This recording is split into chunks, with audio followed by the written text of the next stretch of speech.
Okay.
Hi, Dr. Branson. Hey, how are you? I Doing don't know well, why and this you? says Noah. It's okay. I can fix that. I should be able The to. issue is we have video and audio. That's right.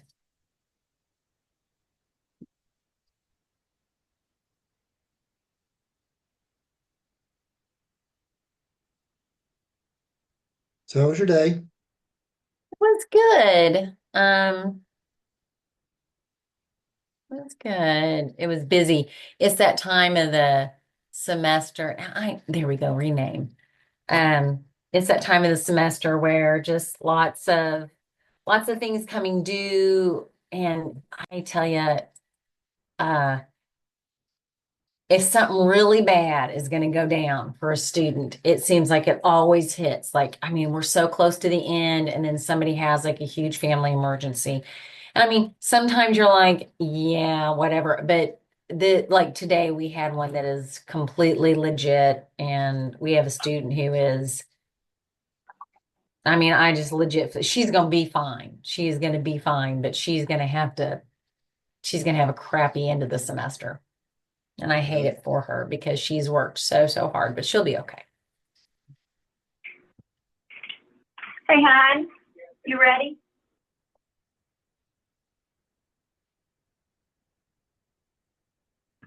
Mark, do I need to send you the PowerPoint No, or I'll do a share screen.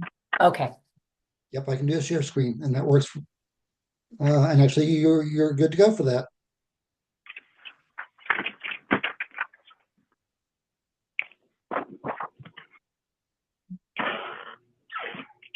So we have a call-in user, phone number 450.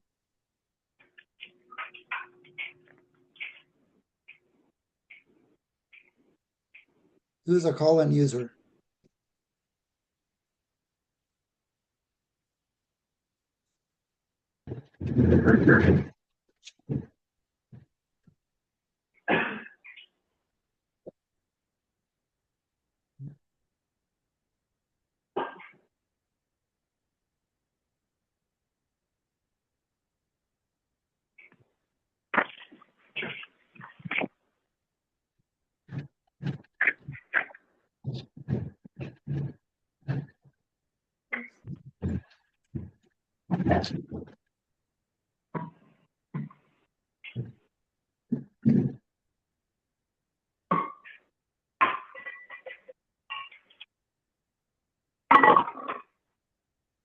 Whatever. Who's eating ice cream or yogurt?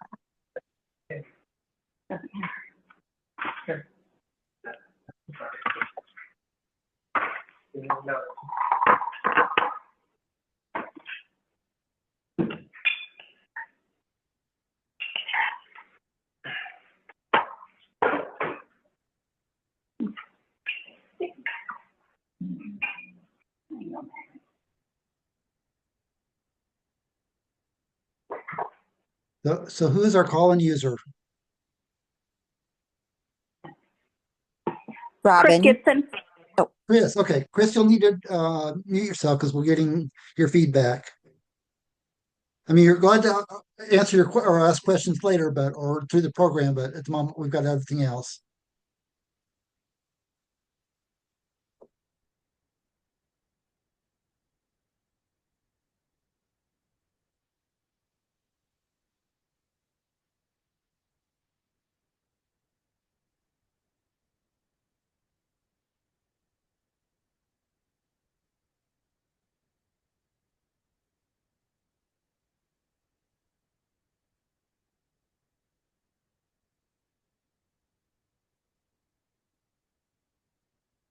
So did anybody use real eggs for Easter eggs this weekend? We had real deviled eggs, so Oh, that's a little bit different. That's of course. I accidentally ran over the Easter bunny. Uh-oh. Yeah, the Cape PD have got a warrant out for me. I saw the little video of somebody trying to arrest the bunny downtown.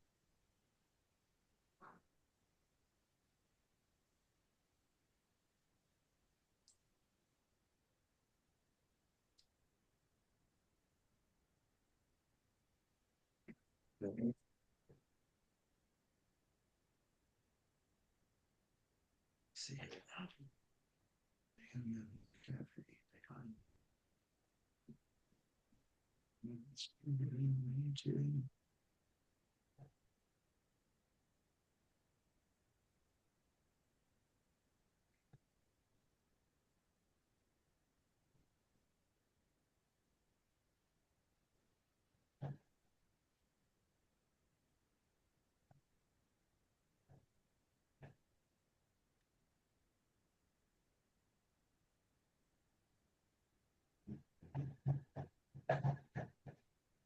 See here.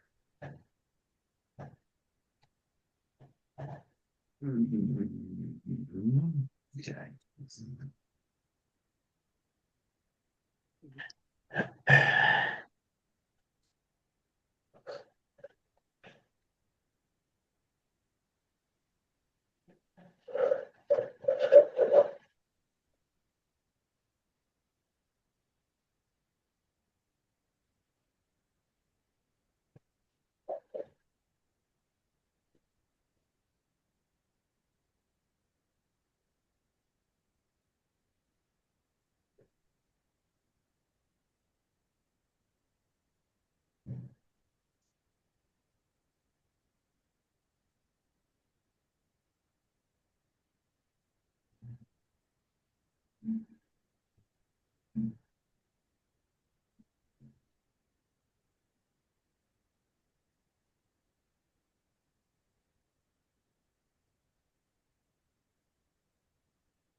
Hey, you know, faces tonight. Yay.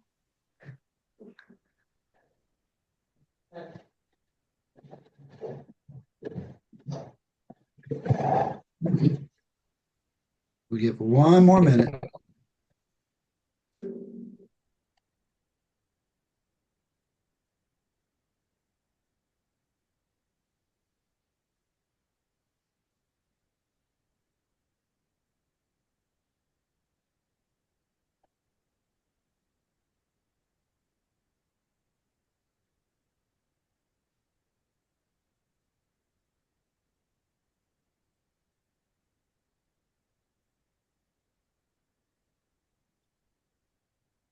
I'm just about to do a presentation. Can I call you back? Bye. Okay.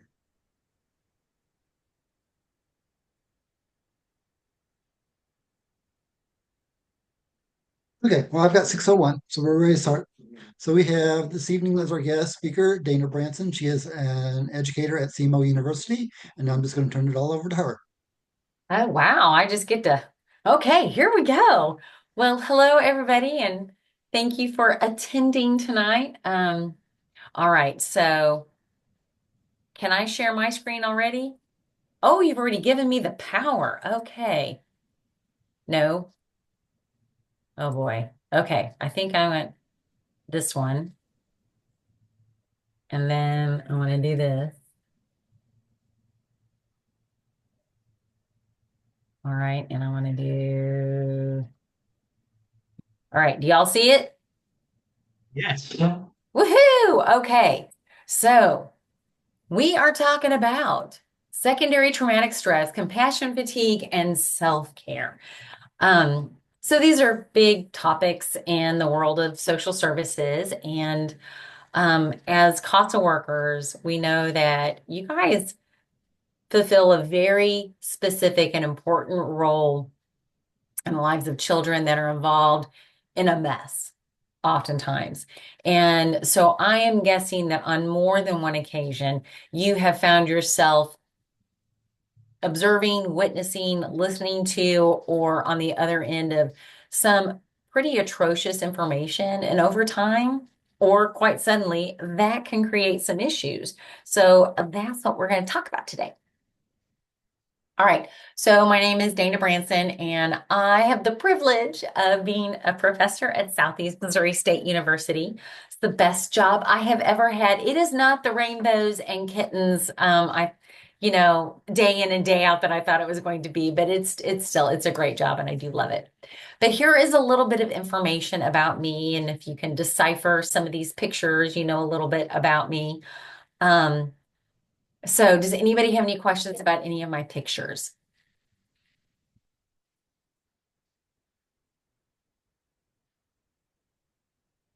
Really? Nothing? Well, I'll just tell you about some of them. So this picture up at the top, does anybody watch ghosts on television? I do. Okay. Do you enjoy it? Yes. Okay. So okay, there we go. So I have really enjoyed Ghosts, and we started out watching the American Ghosts, and then somebody was like, "Oh no, you have to go watch the UK Ghosts." So we stopped and we switched and we watched the UK Ghosts. And at first I was like, I don't like them as much. But then I fell in love with them, and now I can't tell you which I like the best. They're different. The United States ones I think is funnier and wittier, and I love Hattie. I just love her so much. But the UK, I don't know. There's something that's just so sweet about them. So if you are looking for a streaming service or a streaming show, I highly recommend them. They're so great.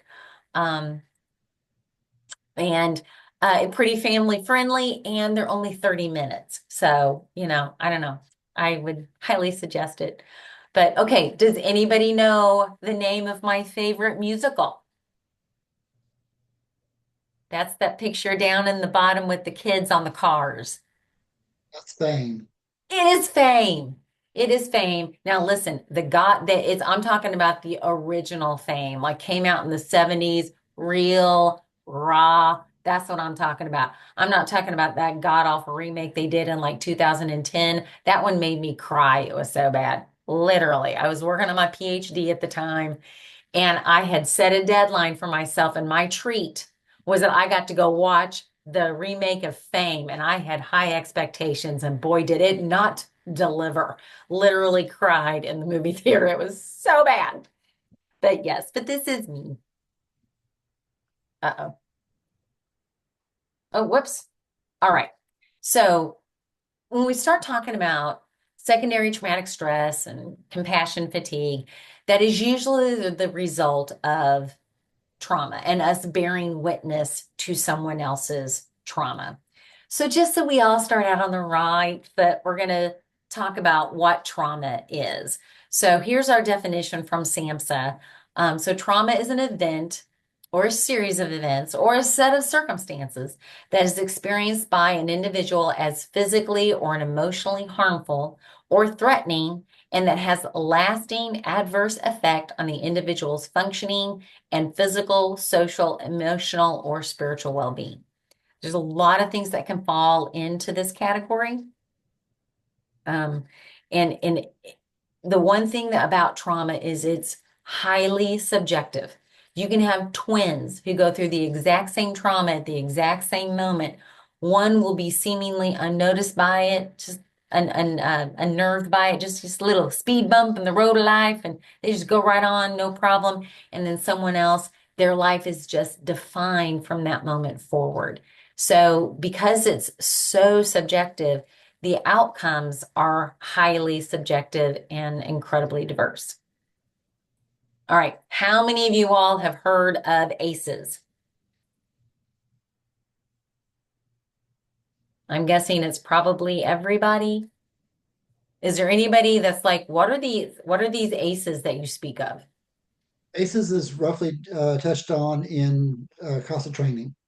Okay. So you all know about it. It's that um that just groundbreaking study done back in the mid 90s, where basically what we found out was the more traumatic experiences you have in childhood, the more likely you are to have problems as an adult. It's not prescriptive, it's not, there's no fighting it, it's going to happen. We just know the more you have, the more likely you are to have issues as an adult. And, that study, it's really important to remember that that study, they didn't go out and cherry pick people out of the free clinic, right? This was 17,000 people in the San Francisco Bay Area. 70% of them were, Caucasian. I should change that. We try not to use the word Caucasian anymore. We're trying just to move to white. Um, about 70% of them were college educated. And out of that group, we found that the majority of people had at least one significant category of ACEs as a child. And we know that the higher your ACE scores are, the more likely you are to have physical problems, social problems. So a score of 4 or higher, you're 2 times more likely to have heart disease or cancer. A score of 5 or higher is correlated to 8 times increase in alcoholism. And then we know a score of 6 or higher, and it decreases your life expectancy. Um, so I would guess that the majority of your CASA kiddos have or may be experiencing ACE scores. Am I correct in that?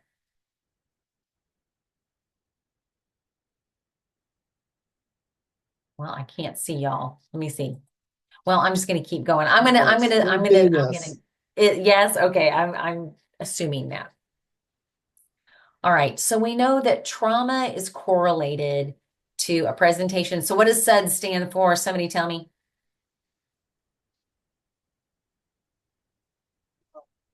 Y'all, I'm a social worker, real comfortable with silence.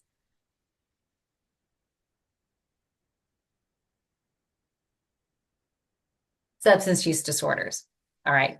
Mental health, chronic physical health issues, a higher risk of engaging in tobacco use, unprotected sex, disordered eating, suicidal ideation or attempts, having relationship issues, negative relationship issues, struggling to maintain employment or education, and then financial issues. So not correlated with wonderful, awesome, great stuff. The correlations are usually negative aftermath. All right.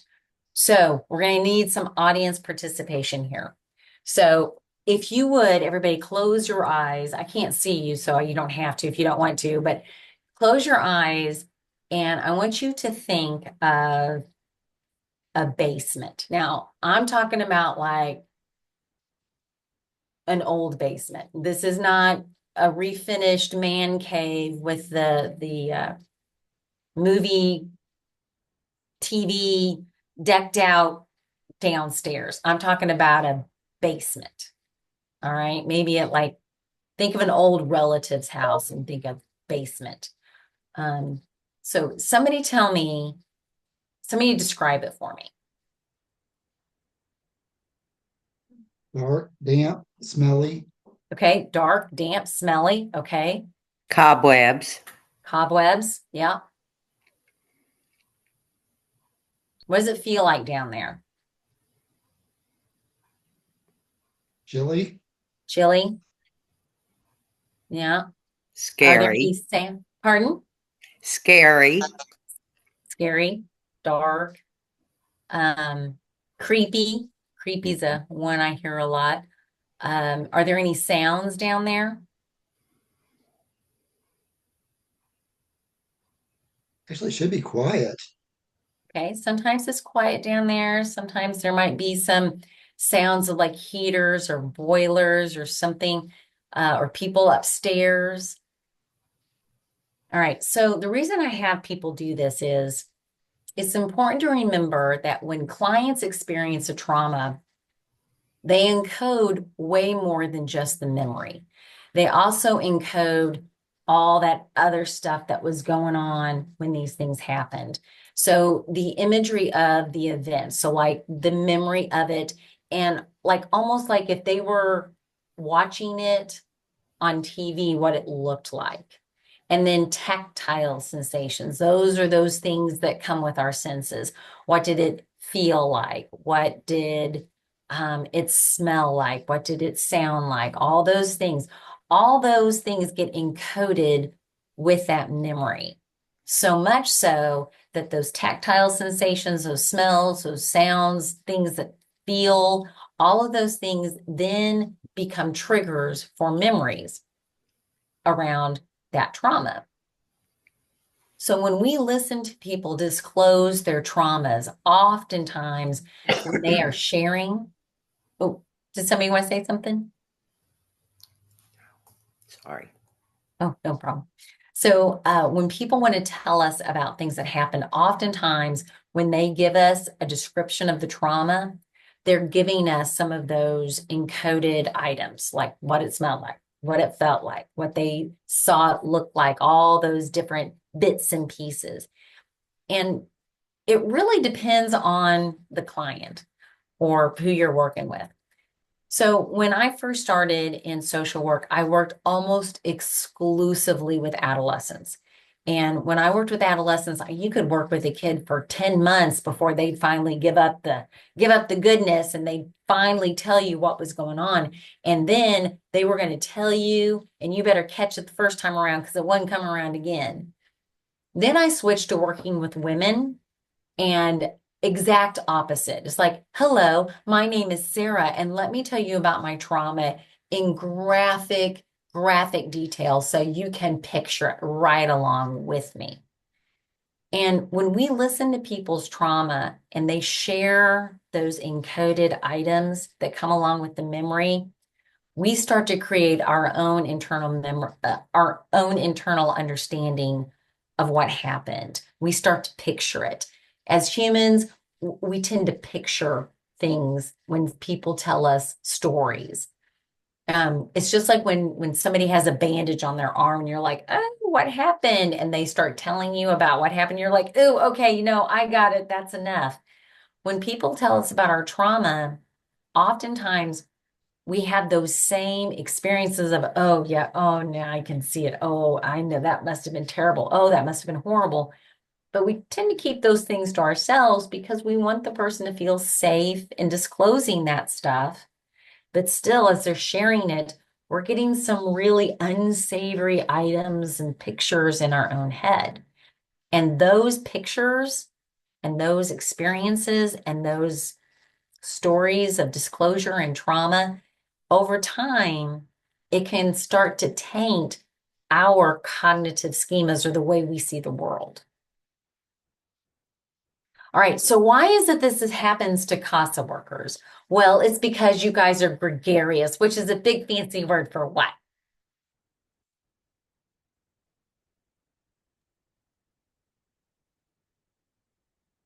Somebody works. Giving, Yes, giving, kind, nice. heart You on our also sleeve, say it again. heart on our sleeve. There you go. Yes, all those things. You also tend to be empathic. You have that ability to be able to see things from another person's perspective. And you may have had training to where you get really good at that.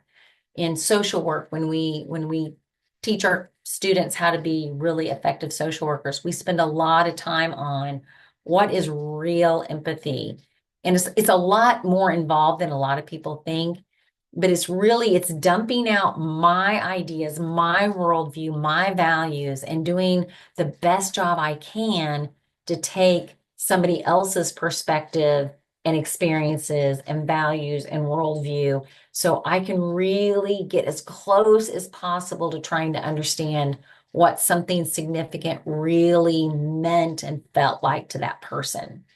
And when we do that, when we are empathic with somebody, we have to take on a little bit of the trauma and the pain in order to get close. It's a journey, and we have to take on a little bit of it if we're really going to do it right.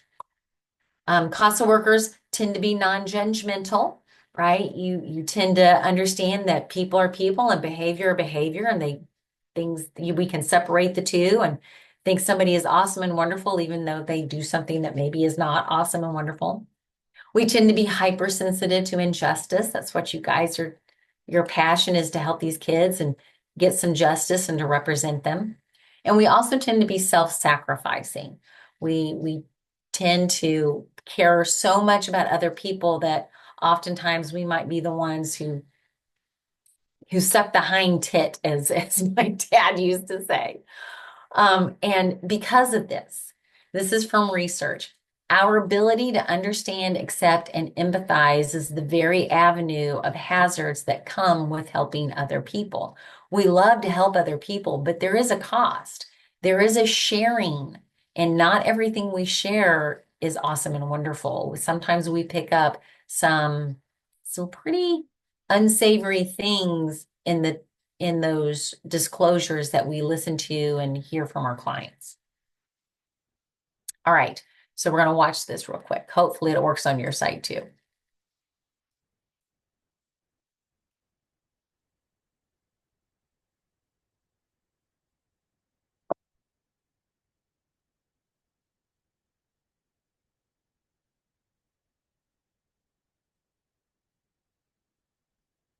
All right, so what do we see in this image?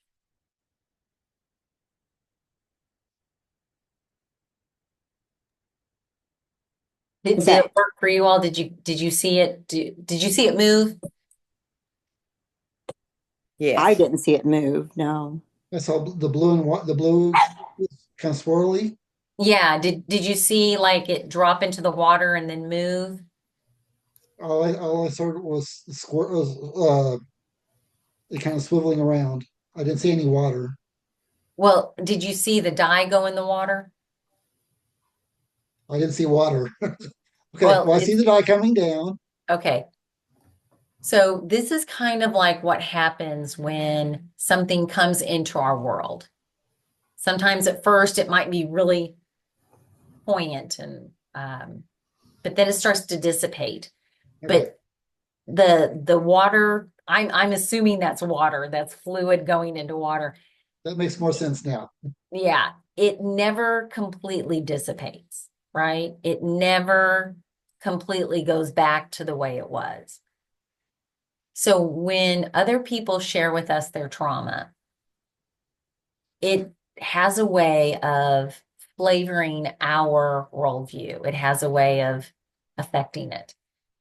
And it may not be super significant, but over time it builds up because our system is never completely the same.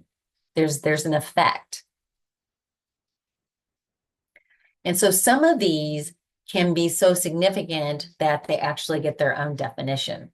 So secondary traumatic stress is, it can be used interchangeably with compassion fatigue. So secondary traumatic stress is a natural consequence of bearing witness to others' trauma and suffering, often agitated by one's sincere desire to help the hurting. Presentations can be almost identical to post-traumatic stress disorder. So this is the term that is most used with people who dealing with trauma and natural disasters and just, oh, that's hard to look at. That's kind of part of their job. So first responders, paramedics on ambulances, police officers, ER docs, ER nurses, they see some stuff. It's part of their job, but it's fast. Secondary traumatic stress is, oh, I experienced something and I feel it right now. I feel it right here and now that it's like, ooh, I don't like this. This is overwhelming my system. This is not something I want to look at. This is hard. And it happens that quickly. Compassion fatigue is the same thing as secondary traumatic stress, but this is the term that is most often used with people who are either loved ones or they're civilians and they respond to the suffering that they see. So this is more like volunteers or people who go on humanitarian missions or short-term mission trips. Like it's, I don't know if anybody's ever served after a tornado has come through, or you go down to a developing country and you see orphans and you give out food and you're just overwhelmed. It's like, oh my goodness, there are so many people that are just hurting, and all I have to give is rice and beans and water. It's that feeling of I want to help, but I just feel overwhelmed by the carnage, and I just don't feel like what I have is really going to do anything for anybody. So this can also be something that CASA workers might struggle with. That idea of, I want to help this situation, I want to help this child, but I just feel almost powerless because I have all the help and the want in the world, but I just don't know that I'm really going to make a difference. And these kinds of things can build up over time. And if they do, it can cause some negative effects to the care that we give. So some of the professional symptoms of secondary traumatic stress or compassion fatigue is cynicism, uncharacteristic anger, irritability, avoidance of certain clients, missing work or not showing up for your duty, avoidance of disclosure, anxiety. And that anxiety is new anxiety. It's not like, well, I already have anxiety. This is like, I don't know where this is coming from, anxiety. Decreased productivity, or it can lead to just leaving the field or leaving CASA and leaving volunteering altogether because it's too hard. It just hurts too much. I just can't do it anymore. And then some some personal characteristics are things like becoming very hypervigilant to safety, either of yourself or others. How many of you all feel like you parent differently or you grandparent differently because of some of the stories you've heard about the kids that you've worked with through CASA?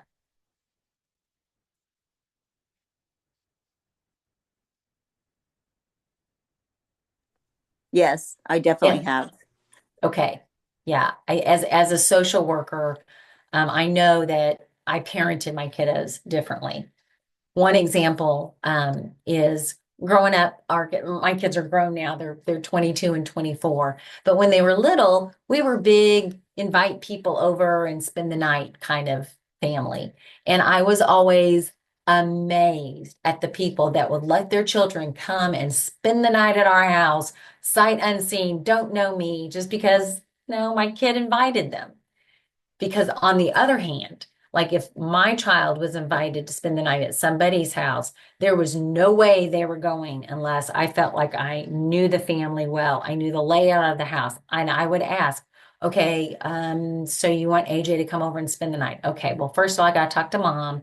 How many other people are going to be in the house? Is anybody visiting? Are there any older brothers or sisters that are going to have friends over? Who all is going to be there while my child is going to be there? Any guess as to why?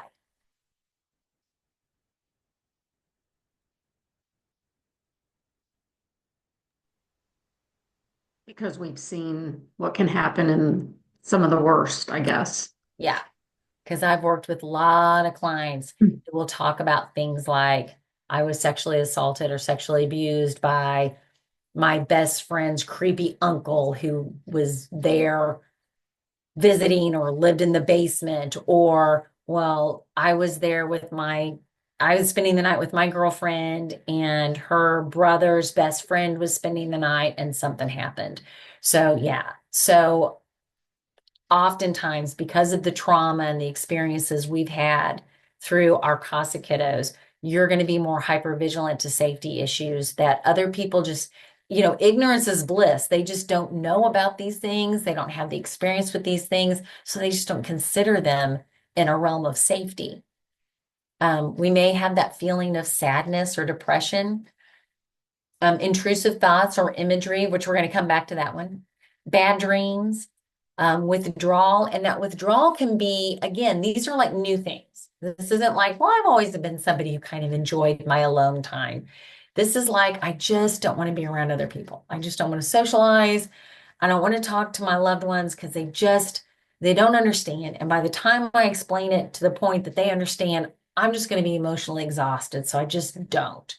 Um, it can cause avoidance of intimacy. That can be physical intimacy, like I just don't feel like getting busy with my loved one because I've got some images in my head that just your biggest sex organ is your brain. And if your brain is thinking about things that are very anti-sex, things aren't going to happen downstairs. It can also be an avoidance of emotional intimacy or a pessimistic view of the world. So I said we would come back to intrusive thoughts or imagery. Any idea why that is a different color with 2 asterisks by it?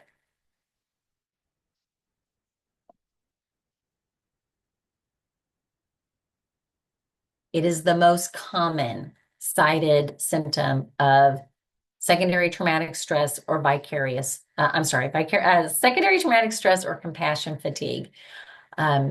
It's those thoughts that just won't go away. You're just kind of haunted, or those images that you have in your mind because somebody told you about a traumatic event and you can't get it out of your head. We also know that people that are struggling with secondary traumatic stress or compassion fatigue, if they're not dealing with it, it can cause them to escape or cope with some not so wonderful things like substance use or food or gambling, retail therapy, media binging, internet surfing, or games or other things. Not that any of these things are bad in themselves, right? There's nothing wrong with having some wine or beer with a burger. It's not that those are wrong, or having some comfort food after a bad day. It's when this becomes a coping technique that you're engaging in too much and it's causing its own problems. All right. And then the most concerning consequence from secondary traumatic stress or compassion fatigue is getting to a point where we don't give good quality service anymore. We just get to a point where we don't care. We don't care about our people. We don't care about doing a good job. And maybe we've just been doing it too long and it's just caused too much damage to us for us to have anything left over to give. All right. So what is the antidote? Does anybody know what is the antidote to secondary traumatic stress and compassion fatigue?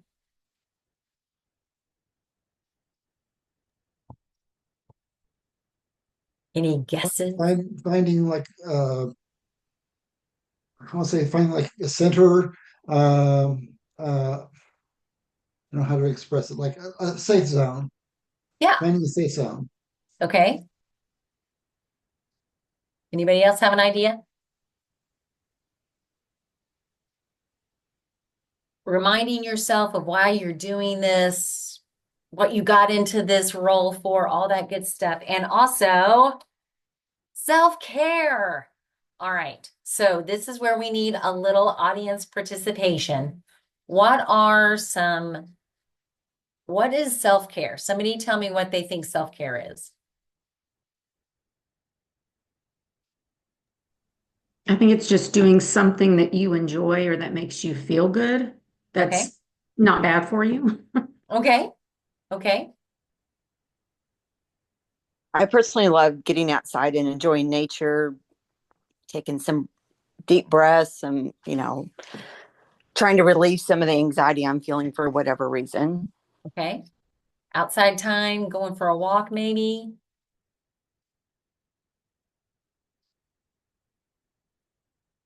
Anybody else? How about one more person?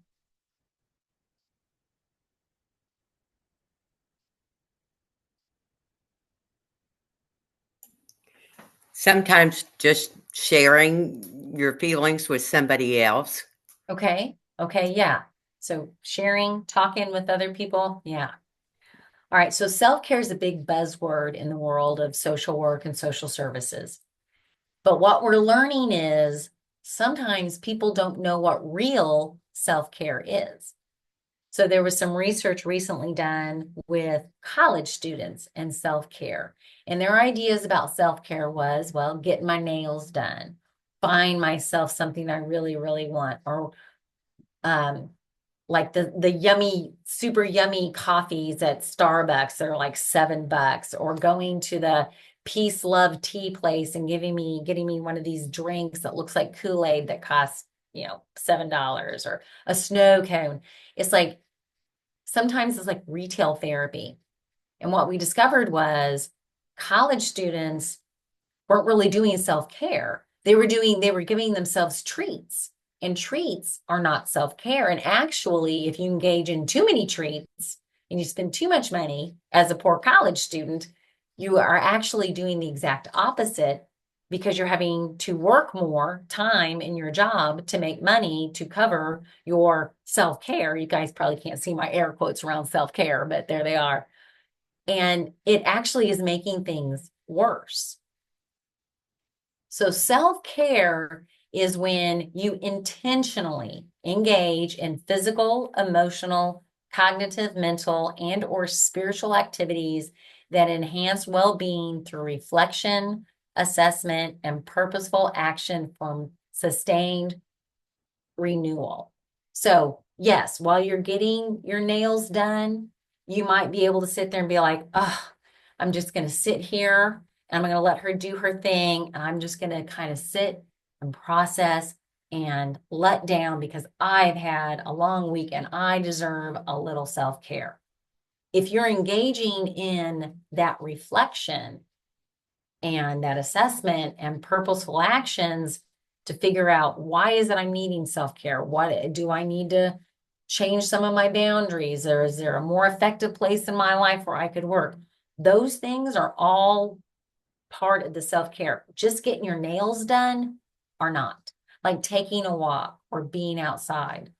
That's part of self-care, but just being outside, being in nature, taking a walk, those things in itself is not a full package of self-care.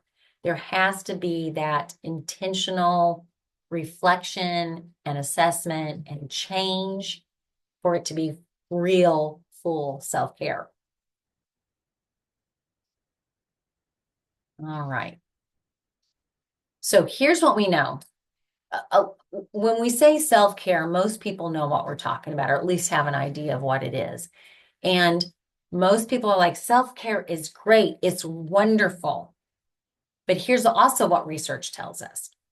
People who want to help others struggle with self-care because it is counterintuitive to what drives us. We know that we ought to do it. We know what it is. We suggest it for other people. But when it comes to us, it's like, well, I don't have time to do self-care right now. I've got to do this and this and this for all these other people. Once I get everybody taken care of, then I'll have some time left over for me and I'll do a little self-care for me. What's the problem with that?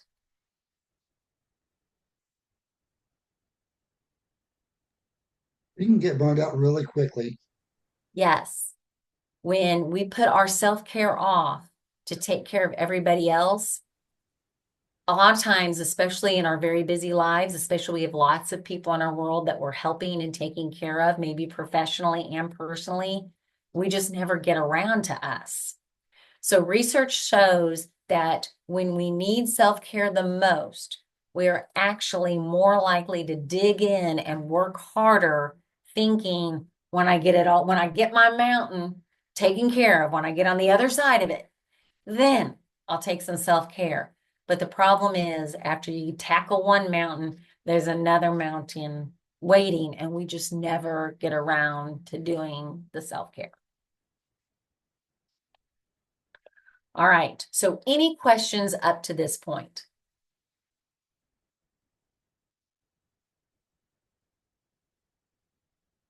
All right. So for the next little bit, I thought we would just talk about some really easy ideas that anybody can incorporate that can help with some like daily, easy, short bits of self-care. All right. So one is pictures. Pictures can be magical, especially if it's a picture of something like where you've been or somewhere you'd really, really like to go. And you can give yourself just a little moment of mental escape. And you can use screensavers for this or picture books, calendars. I get a calendar from Scotland every Christmas. That is because I love Scotland. I have a kind of a little bit of a fascination with this country and its culture and its people. So that's what I do. And there are times and in my office when I'll just look at my little Scotland calendar and be like, oh, I could just transport myself there for just a little bit. So sometimes, and a lot of times it helps if you pick a picture of somewhere that you've been. Because what you do is you just give yourself 3 minutes to look at your picture and you can just relax. And while you're doing that, think to yourself, you describe it. What does it look like? If you could transport yourself and you could, if like at this picture right now, if you could just transport yourself there and you didn't have any shoes on and you were standing in that lush grass greenness, what would it look like? What would it feel like? Hopefully it's not a chilly day. I'm thinking it's a beautiful 65-degree, slight breeze kind of day. What would it smell like? That crisp, clean air, the freshly cut grass, the ocean water, it's gonna smell lovely. What is it gonna sound like? Is there gonna be some whooshing, the ocean, the breeze? Just taking 3 minutes to do that can give you some time to just relax, so to deprocess, to have just a moment of, okay, my world may seem a little crazy right now, but there's a big old world out there. This is going to pass. I'm going to be okay. I just needed a moment. Other things are tactile kinds of engaging objects. So everybody probably is familiar with stress balls. For some people, stress balls are just it. They just need something to work in their hand. The other great thing about stress balls is because everybody knows about them, nobody is going to think it odd if you have one, if you're playing with one, if you're messing around with one. Worry stones are really great. They're usually smaller than worry stones, so they're a little bit more inconspicuous. And these things are really great for people who are just naturally fidgety. It also, there's a little bit of reflexology going on. You can rub it around on your fingers, on your palm of your hand. It can be reminders to breathe and calm down. You can actually associate. So we talked earlier about, you know what, this little fidget thing, I thought this was going to be really cute. It's like kind of driving me a little crazy. Woo. All right. We talked earlier about how all that basement and all those different sounds and smells and tactile sensations and feelings and creepiness, all that encodes with that memory. If we want to, we can actually take objects and encode positive memories and positive sensations and tactiles into it. So when we hold it, it reminds us of positive things, not negative things. These are things that we do with clients all the time, is we find an object and we encode positive memories onto that object. So when they're holding it, it's an intentional reminder of positive things to think about, to try to get our minds away from negative intrusive imagery and thoughts that are causing us trouble. Okay, other things that we can do is breathing. So why is breathing so magical? Anybody know?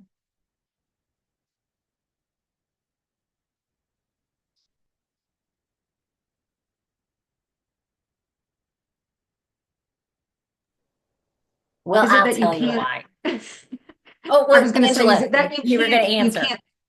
you can't think about anything else while you're focusing on that? Is that what it is? Well, it does. So when you're breathing, it is a signal to your brain to calm down. It's going to be okay. So when people are struggling with like panic attacks or fear or anxiety, or I mean, I'm sure we've all been in that moment where we just got a piece of bad news and we have that very physical reaction of that dread. All of that starts in your brain because for whatever reason, either it's real or something has triggered it, your brain has gone into high alert mode and it starts pumping out all these chemicals, and those chemicals do not feel good. That what those chemicals do is they get your body ready for survival. That fight, flight, fawn, or flight. Okay, fight, flight, fawn, or freeze response. And it starts in the brain. And when those hormones and all those chemicals start churning out, it's going to take a minimum of 7 minutes for those to burn through. Even if you get on top of it and say, okay, hold on. You don't need to be all crazy about it. Settle down. It's okay. It's going to take at least 7 minutes for that to work through your system. Breathing, that automatic response started in your brain. So breathing is a way to help signal your brain. It's like, hey, you can shut down the alarm system. It's not gonna magically change anything, but it just gives you some pause to try to get back on top of your things, to kind of just be like, okay, it's gonna be okay. Just take a breath and calm down for a second. And there's a gazillion breath techniques out there. My favorite one is this first one where you breathe in for 4, you'll hold for 7, and then you breathe out for 8. That's my favorite. Some people like box breathing where you inhale for 4, exhale for 4, breathe in for 4, exhale for 4. And you just keep doing that.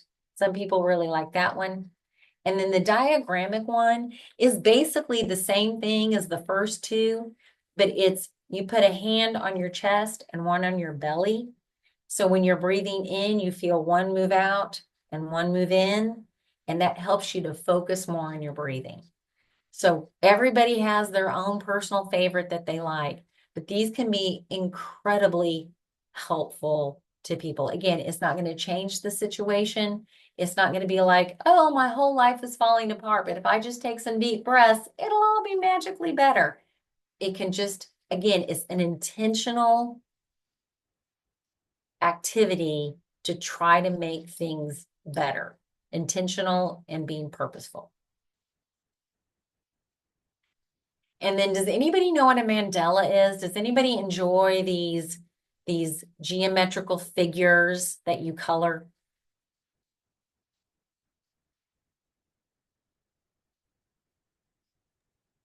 I hope somebody does. I Yes, personally, yes, you like yes, them? yes. Okay. I personally don't. See, these stress me out. I can't. They're too detailed and too intricate, and I don't have the patience for them. But that's why you got to have a toolbox, because what may work for you doesn't work for me, and what works for me doesn't work for you. But some people really, really enjoy these because I have friends with that pray and can meditate while they do them, and it provides some stress relief. There's 2 asterisks there because for some people it induces stress. Um, Adults who have ADD, sometimes this can help them focus. They can like do these while they're listening if they go to a training. For some people who struggle with ADD or ADHD, sitting in a meeting for 4 hours or a training for 4 hours is just almost more than they can handle. If they have something to do, it can be helpful. It's kind of like a distracting doodle, and they're beautiful when you get them all done and you put in all the time. They're gorgeous when they're done, and it can give you a sense of accomplishment because you have a picture of your efforts. And then you just have to figure out what works for you. And it's really important to have an arsenal for bad days. things that you can engage in that work for you. And you got to have these figured out before your bad days come. That way you've got them to rely on. So these are some of mine. Like Maeve Binchy is my favorite author. If you are looking for a new author in your life, I highly recommend Maeve.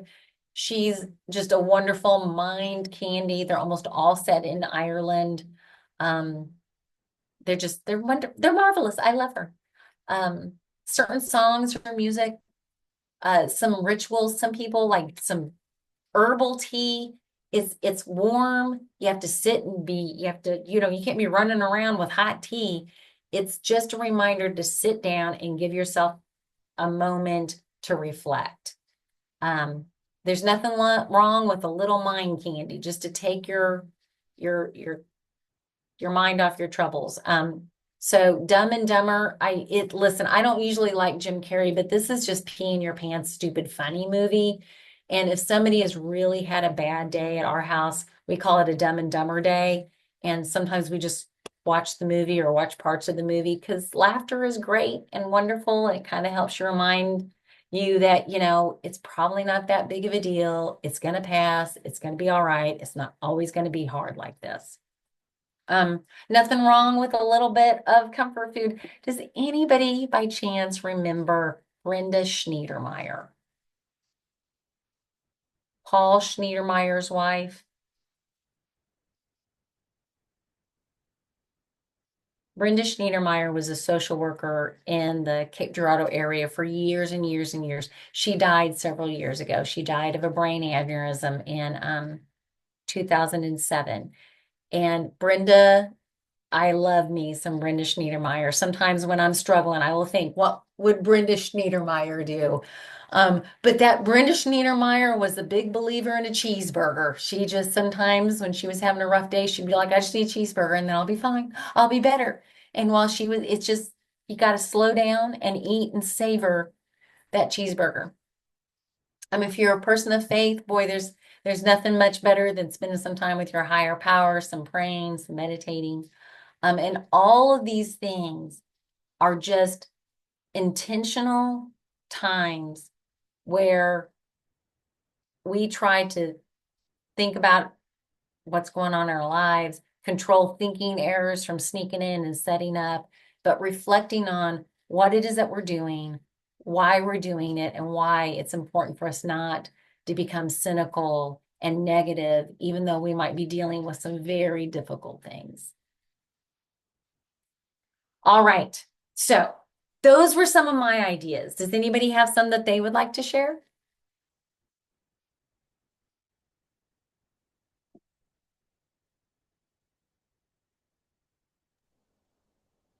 I'm more with just like prayer and meditation, sitting outside. Yeah.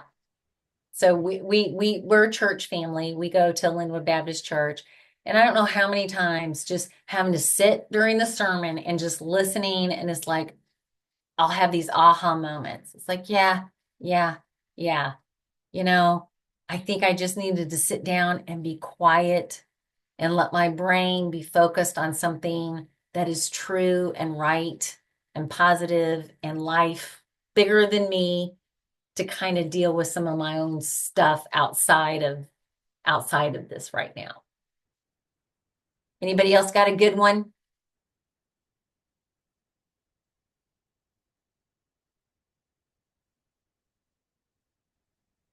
All right, y'all. That's all I've got. You made it to the end.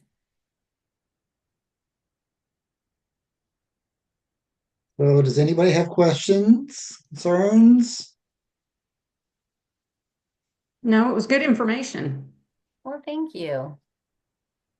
Yeah, you had the SBU logo, and you didn't say why that was important to you.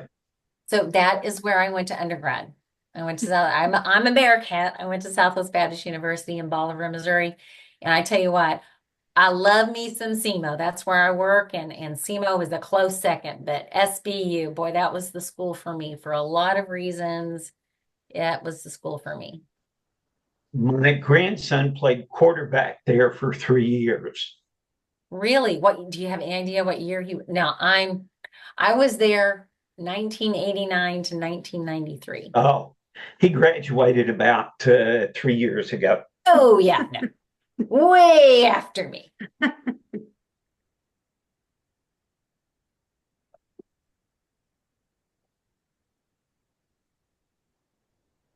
All right.